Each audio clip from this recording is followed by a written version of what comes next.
The majority of the loans went to borrowers on a law or no documentation basis, and according to the Center for Responsible Lending, more than 80% of the options arms counterweights originated in 2005 and 2006, totaling billion dollars, did not meet the new voluntary guidelines regulators had published in late 2006 in a letter to regulators which was leaked to the Los Angeles Times.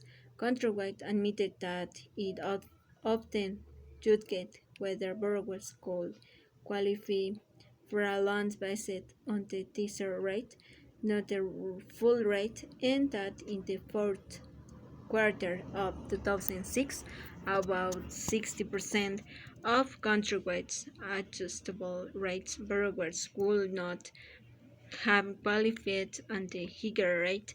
This appeared to contradict claims by Mozilla that the company's policies required that borrowers be able to pay the higher rate. And July 10, Mozilla sent another email to his top executives.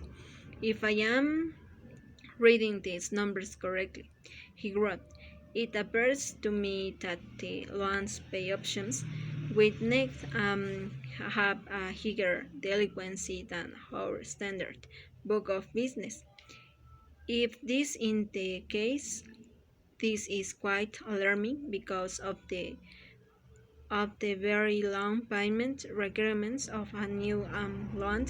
He had in another emails I would like Kissinger and held to make certain that a letter in bold type is included in every new pay option loan that clearly indicates the consequence of negative amount and encourage them to make full payment. And then there were home equity lines of credit, a product that was growing geometrically at growing as early as April 2005. John M.C. Murray reported that the risks that home equity loans could default had doubled over the past year, mainly due to lack of documentation.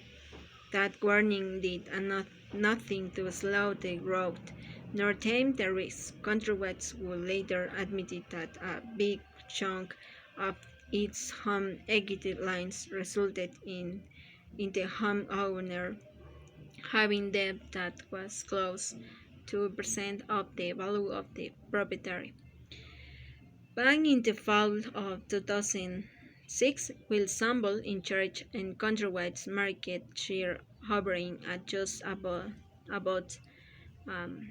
percent. The company put on a conference for investors. On the surface, at least it was a hit moment for the company. I will soon report 2006 revenues of $24.4 billion, up nearly $6 billion from 2005. Profit hit an all-time hit at nearly $2.7 billion. Its ranking of the furniture rose from to so seemingly confident was the company in its financial strength that instead of conserving capital, it announced $2.5 billion stock buyback. In February 2007, Countrywide stock hit at all-time high of over 45 a share million dollars.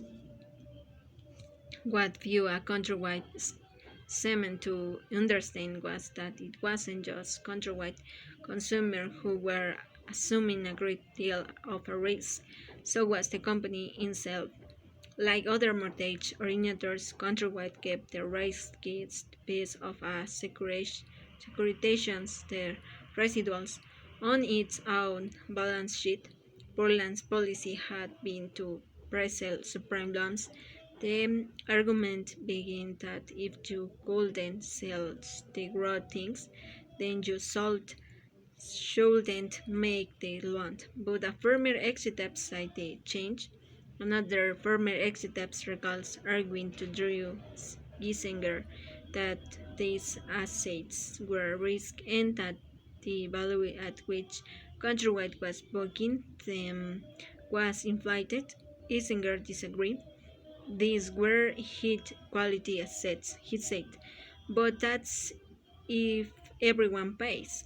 This executive's response: by the end of 2006, Countrywide had 2.8 billion dollars worth of residuals on its balance sheet, representing about percent of Countrywide equity. The company internal enterprise risk assessment map, a key risk report, was flashing orange.